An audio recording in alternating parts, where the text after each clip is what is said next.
Oisin Fagan. How's things, John? You well?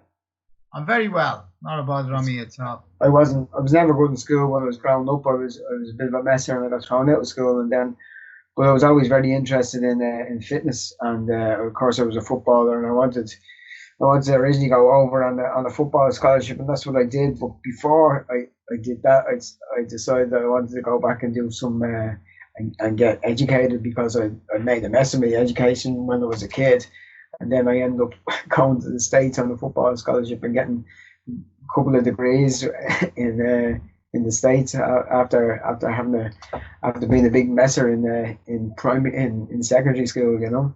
I know I'm bringing out a book. I'm getting hopefully I'm getting What's published. the name of it? I've got a few. Gale for Oisin Fagan, a serious pain in the. As I was saying, got thrown out of school originally, and I went to Dunnes Stores, and I did 4 years in Dunnes Stores in the deli department as a kind of a butcher, and I did some work as a apprentice carpenter, and then I played in a junior cup final against Cherry Orchard for my local side, Portmarnock. Had a really good game, and on the back of that, then I was in touch with Leeds United, and I was in touch with a college over in the States, and the college over in the States brought me over straight away, and that was in Chicago, and I ended up playing really well in the trial game that they gave me, and I said, "Oh, this is easy," so I'm definitely going to get sorted here. And he brought me into his office. It was a real plush office, and it was real professional looking. And I thought, "Oh, this is I'm set here. I'm mad for it." And he told me that my first year, he says, "Yeah, you come on a full scholarship, but for the first year we never give full scholarships, so you'll have to be on a 3/4 scholarship." And I said, "Well, how much would I have to pay?" Like, he said, $5,000 for the first year. I was going, "What?" I go, "Nah," and that was it. I had to say no there and then, and that was and then. But he said he saw how upset I was, and he left all my stats on the internet, and he says, "If anybody asks about you, I'll put in a good word." And somebody came in for me a couple of years later from the University of Science and Arts of Oklahoma, and I ended up going over there and playing football for them, doing real well in school after being such a messer in over here, and ended up getting degrees or honours, political journalism and physical education with a teacher cert. So I ended up what did happen was I ended up even after I got my degrees, I fell on hard times, and I ended up living in the back of a car for a little while. And just one of my Jamaican friends actually said to me, he says, we used to do a little bit of sparring in football training, so just just for extra football training. I says, "Johnny, when you want to do a bit of sparring?" And it's just that I was really interested in boxing. I didn't box, but I was just really interested in it. And I used to spar with Alcino from Jamaica, and he says, "One of my friends is a professional boxer, and you're better than him." He says. I was going, "Really?" I thought nothing of it. Anyway, I was going through hard times then, and I ended up going down to a boxing club, and I said to a guy who was running the show, running the boxing club, a fellow called Buck Smith, who was a really good boxer in his day. And I said, "Listen, I've fallen on hard times. Could you get me a fight? And I'll fight anybody if you can give me a few quid." And he was kind of like one of those Don King characters. "Oh yeah, no problem. I'll get you a fight. Get your fight against one of his guys, And but I ended up getting in and fighting this guy called Sheldon Mosley, and he had a good few amateur fights. But and he was a much better boxer than me, but my heart, I just wouldn't stop punching. I was really sloppy, but I just kept on fighting, and whatever he threw at me, I come back with twice as many punches, and I ended up winning the fight. That was really, really crazy. I came out of the ring then.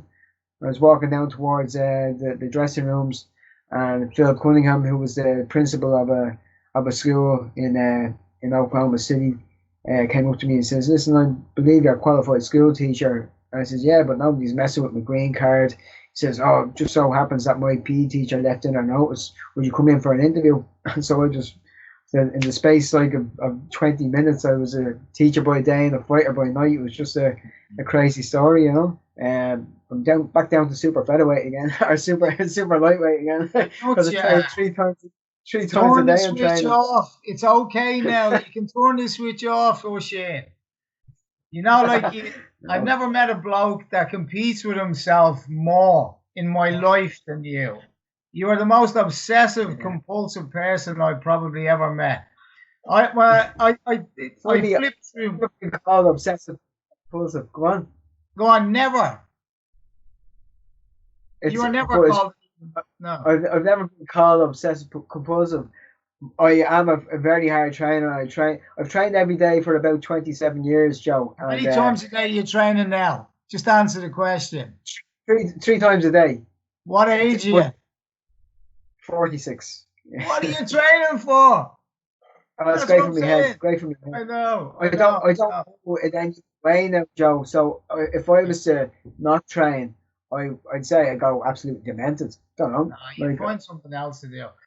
If sure I I would, but I don't want to find anything else because it's good for my head. It's good for my yeah, body. Feel good doing it, and it's kind of like, obviously it's no substitute for actually being in the ring and doing your thing and having the eyes on you.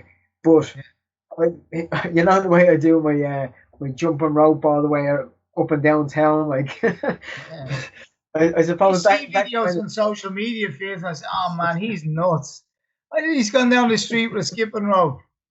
Oh man. no, Yeah. no, Anyway, no, no. there you go. Yeah. Getting back to your professional boxing career. Okay. How many amateur fights did you have? I had two exhibition fights Two. To over the turn space pros. Or you could over the turn pro. space of 6 years. I had two exhibition fights, and that was Right. just because I wanted to supplement for football training. Because I was football training, say 4 times or 3 times a week with a match on a Sunday. And I says, "Oh, I want to train it more." And I go down to the boxing club once a week or twice a week. Then after that, I just said, "I'm going to train every single day." That was the way I did it. So it was never like I've only, I was saying to you maybe earlier on, I've only had maybe about 15 minutes in the ring before I went professional. Oh, Wow. that's a bit nuts. Yeah, yeah. How many professional fights did you have? 37, and 47. 37 No. winning 27 of them. I just down to being fucking tough, you know. I I know I know I was not a good boxer. I'm pretty sure that everybody knows I wasn't a good boxer, but you couldn't. I didn't know anybody as tough as me, and like any of the world champions I fought didn't think they were as tough as me. You know, even again, So, of course, I'm probably most famous for the Khan fight over here, which is horrible for me, because it's the worst night of my life. But when I sure. broke my leg, I got back up to fight again, and I kept on falling down, kept on getting up to fight. So like there was no quitting me whatsoever. But the referee who knew my form was wondering why I kept on going down, and he's ended up jumping on me one of the times I went down, and he just called off that fight. You know, it's a horrible night for me, man. Horrible night. I didn't make a fuss out of me having the broken leg. I didn't want anybody to know. Obviously, I didn't know on the night that it was broken, except for I did in my own head. But I got operated on the 2 days later, so I didn't know that it was actually or how it was broken. And so it was just a really hard time, because like you know that if one of the if I had been the favorite and broke my leg, it would have been all over the papers that the favorite broke his leg, and that's why the fight was stopped. But because I was only coming in just to give him a go, it was this comeback fight. Like nobody really came back to me to talk to me about what had happened, you know. So it was just very upsetting for me. But you know, I tried to get back in for the next Bernard Dunn fight, which was 3 months later. This is me. I had a cast up to my knee, you know, and I promised myself that I would be fit for 3 months later when Bernard was fighting Cordoba for the world title. And so I used to get in one of these swivel chairs, and used to get in the middle of a in my mum and dad's house. Actually, there was a mirror, and I'd be here, and I'd be throwing my shots, and that's how I would be getting fit. So that was the start of me getting fit for my next fight, even though obviously I had a broken leg. And then I went to I said to my mum and dad, I said, right now I want to try some real cardio. And they said, what are you talking about? So I got my crutches and I crutched 5 miles a day on the crutches. So I was bombing past like some elderly joggers and even just joggers, and everyone was going, what's your man at? Like, so, but I was so determined to get back for that big fight. Or 2 world champions you boxed. Yeah, two world champions. I fought Paul Spadafora in Michigan. He was 40-0 at the time. I was 17 wins and 3 losses at the time, and I felt like I beat him. And everybody in the crowd afterwards thought I beat him too. It was his first split decision of his career, and but yeah, he very, very skillful he was, but couldn't understand why this mad Irish man kept on coming for him. Like, so I caught him with some really good shots, and I thought I beat him by a couple of rounds, and he even had a point taken off him, deducted because of low blows as well. He was low blowing all the time. He was a dirty fighter, but and even still, only one of the judges were brave enough to give it against him, and the other 2 powers wouldn't. So that was Spadafora. But that opened a lot of doors for me as well, because everybody saw that I gave him such a good go. Then I fought Chavez in the MGM Grand in Las Vegas. Thought I'd beat him, but I wasn't given that result either. But I kind of knew that I wasn't going to get that result in the MGM Grand. It was kind of his coming out party, and his father, the legend, brought him into the ring, and it was on the undercard of a Morales fight, and so 16,000 Mexicans in the place, and there was about 16 Irish lads that came over and made their way from Dublin, which is great. But yeah, that could have changed my life as well. But I had some really good scraps, you know. But always on the other end of really close decisions with really good boxers, you know. True, you would have been a gatekeeper as such for those who wanted to go forward, because you just have that endurance style in your face, non-stop punching, you know, wear you down.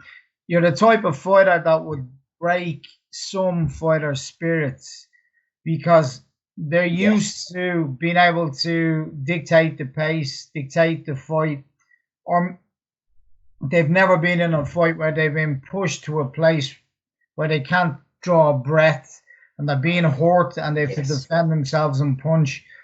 That's a whole different fight. And again, making reference to Scott when we were having a chat, Scott says, you know, is that a fight or is a first round knockout a fight? Which one is the real fight between the two? You know, which one is the real fight? Which one's going to ever tell you whether you're fit for the sport? I've seen many a talented athlete give up professionally because they couldn't handle the intensity of the kid that was in front of them. Just couldn't handle it. Yeah. And you are one of those types of fighters. Yeah, it's true. And there was lads, like, as I said, I won maybe 30 out of 40 fights, but it was always a great equalizer was my toughness, because lads who would be baiting me and couldn't understand them why I still keep on coming for them. And because I was so fit then, and I still keep on coming for them with my toughness, they were here going, well, like, hitting with everything, and he's still coming on, and they'd be covering up. They wouldn't be able to back me up, you know. And that was my main strength was my toughness and my fitness, you know. And I came back, and Brian Peters was my man over here, and he said that, there's John Breen, he's a really good trainer. And he's one of the nicest people you'll ever meet is John. When I met you that time, he said that Phil Sutcliffe was having had a pro boxing stable as well, and to come down to you guys, and that's how I end up going down to you, because of yourself. And of course, then I had that great fight under you guys with Eddie. Yeah. Eddie's a great guy, myself and Eddie. Yeah. One fight of the year that year, and some people said it was the best fight in Irish history. I don't know how it was a great scrap though. You know something? I was in your corner that night, as you know, and the thing is, it doesn't matter if you win or lose, and it's a fight like that. It's sweet when you win, but you walk away with a sense of contentment, knowing that you were a part of something that was special. You know what I mean? The Yeah, platform is the only yeah, thing that we provide. The rest is up to the athlete, which is you and your opponent. And that fight that night was just toe to toe, and it went the distance. It was just toe to toe, back and forth, toe to toe, back and forth. It was a cracking fight, and it was one of those fights where you appreciate the heart and soul of the men that are in there boxing, because you're going, how they do that? You know what I mean? How do you keep that pace for that length of time and keep, throwing punches? You mentioned Bernard Dunn's fight against Cordoba. When the undercards were over that night, I went up into the stand to sit with my father, and I remember watching that fight, and the hairs, it was one of those fights where the hairs in the back of your neck just stood up. And it was a Rocky yeah, Marciano from start to finish. You thought he'd lost it. He was down on the fourth or fifth. I think it was the fifth. Got back up again, put Cordoba down, and then put him down again in the 11th to win the fight. And the atmosphere and yeah. the pride, and it was just overwhelming. It was amazing. Bernard Dunn gave me one of those nights, and then it was, again, your fight with Eddie Hyland. That was another one of those nights in Irish boxing. Yeah. Truth. So what are you doing right now? You're with the IABA. That's why I brought up Bernard Dunn. I was leading you. Or leading me. Yes. Yeah. We're 10 years with them now. It's the best job. What's In the your world. role? What you Really. do? Like, you remember, as I was telling you, when I came back, I had awful trouble getting back teaching. Because the Department of Education was making me jump through hoops. Then Paddy Gallagher, Paddy Gallagher, where's he from? He's one of the Irish youth coaches now. I'm not really sure where Paddy's from, but he got in touch with me. He knew my trouble, that I was having trouble with the Department of Education, and he says, the IBA have something on their website, and you'd be made for that job. I says, what is it? He says, boxing development officer. And basically, what we do is we get kids from all the DCC areas. So my areas was the Liberties, and then my boss said, well, you live out Swords way, don't you? I says, yeah. He says, Finglas Valley wouldn't be better for you. I said, that'd be 100% better for me, because I wouldn't have to go through town, He says, yeah, well, we'll get you sorted there instead. I said, oh, thanks very much. That was Jim Begg, and he's a great guy. So there's 5 of us on the team: myself, Michael Carruth, Noel Burke, Paul Quinn, and Ed Griffin, and we have different areas in Dublin, and we do a 12-week turning into 13-week course. We do 4-week bronze, 4-week silver, 4-week gold. The 4-week bronze is when the kids wouldn't have an iota of, so it's just a classroom, and they probably would have been into football or or hurling, whatever, and we take them for 4 weeks of boxing. Now, it's a non-contact version of boxing, which is, I know that sounds weird, but it's touching elbows, touching knees, that kind of stuff, and getting their hands right and showing them how to move, and most importantly, not to get hit. So we do that for the first 4 weeks is in their school. In fact, the next 4 weeks are in the school as well. But in the silver, we get them to put the headgear on, gum shields in, and it gets a little bit more serious. But still, we're not throwing punches to the head. We're just body shots, and they're only wearing the headgear just to give them a feel of what it's like. And then in the gold, then we take them all to the high performance gym, and not them all, but maybe the 5 or 6 from each class who have shown a bit of promise and who want to start boxing properly, and we match them up really evenly, because it doesn't. If one of my guys beats up one of Carruth's guys, or vice versa, that doesn't look good on our team. So we try to match them absolutely equally, and we have them in for an exhibition in the big ring in the stadium. I won my Irish title in that big ring, and after 12 weeks of training with us, they can be in that big ring, and they're treated like professional boxers. They get in, and nobody gets hurt. I'd say we've had thousands of fights now, exhibitions, and we've had about 5 nosebleeds in those thousands of fights. So we match them absolutely bang on, and it's our job then to we give them the information for the local clubs, and we've got loads of guys now who've gone to local clubs and made a name for themselves from our program. We started it about 10 years ago, and we're still going strong. We get great numbers. Other than that, I'm just hoping that the job keeps going. The job is the best job I've ever had now. Even though I taught primary school for 5 years, and that was the best job up until this job, and this is a brilliant job now as well. So I just hope that it keeps on getting funded.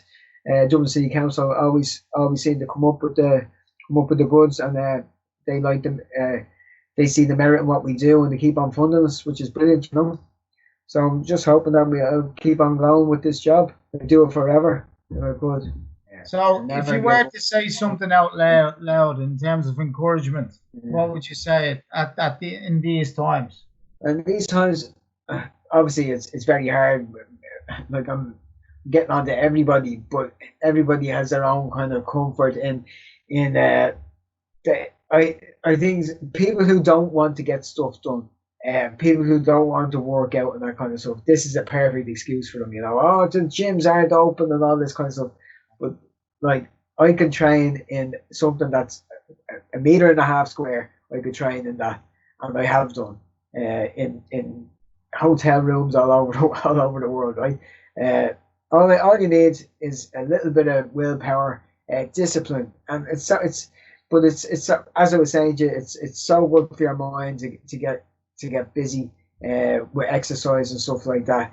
It's a really, really important thing, because you can see people empirically getting depressed because they can't move outside. And I understand that you're not allowed to go outside and all that, but seriously, in something really, really small, you can dance, put your headphones on, you can dance, you can shadow box, you can do sit-ups and press-ups, all calisthenics, all that kind of stuff. You can get a real good sweat on in just a very, very small space. So nobody has any excuses. That's what I keep on saying to people, and they're all saying, "Oh yeah."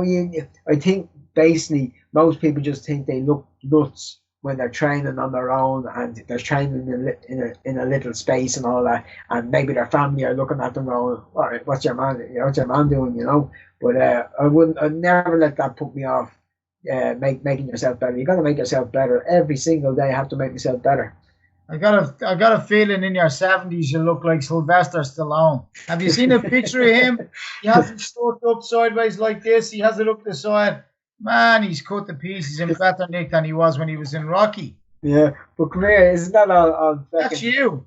It's gonna happen. Yeah, I can see it now. I'll have wrinkles. I won't be getting any of that messing done with me Botox or any of that shit now. You'll be down the end of the queue for the testosterone replacement clinic. That's what you'll be doing. Pump that into me quick. Come on, I'm losing my edge. Might even make a comeback. Now, what's the name of your book again? Gale Force Oisin Fagan, A Serious Pain in the Ring. A Serious Pain in the Ring. Your social media feeds, what are they? I've got 2 Facebook feeds. One's just Oisin Fagan, one's Oisin Fagan, and the Roman numerals 2. So 11 or the II. I've got my Twitter.